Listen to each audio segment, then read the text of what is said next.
আমি একটা ঘটনা তো আমার একবারে সারা দুনিয়ায় ফসর হয়ে গেছে, যেখানে যাই হুজুর আপনার ওই দোয়াটা মুখস্থ করছি, কি কয় যে সূরা আনআমের 17 নম্বর আয়াত। এটা সারা দুনিয়ায় কেমন যেন মানে এটাই বেশি প্রচার হয়ে গেছে। যে আমার একজন খুব পরিচিত লোক, আপন লোক, ওনার মারাত্মক ক্যান্সার, ইন্ডিয়া থেকে ঘুরে আসছেন, বলতেছে যে কোনো চিকিৎসা নেই। আমি পরে ফোন দিলাম ওনাকে, বললাম যে কি অবস্থা, কাজে আলহামদুলিল্লাহ ভালো আছে।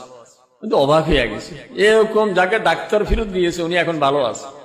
ক্যান্সার তাও পাকস্থলীতে ক্যান্সার, মারাত্মক জায়গাতে। বলে ভালো আছে কিভাবে, কয় যে সূরা আনআমের 17 নম্বর আয়াত, ওয়াইয়ামসাসকাল্লাহু বিদুররিন ফালা কাশিফা লাহু ইল্লা হু। যদি কোনো বিপদে পড়ো তো বিপদ থেকে আল্লাহ ছাড়া কেউ উদ্ধার করতে পারবে। আর ওয়াইয়ামসাসকা বিখাইরিন ফালা রাদ ফাহু আলা কুল্লি শাইইন কাদির। ওয়াইয়ামসাসকাল্লাহু বিদুররিন ফালা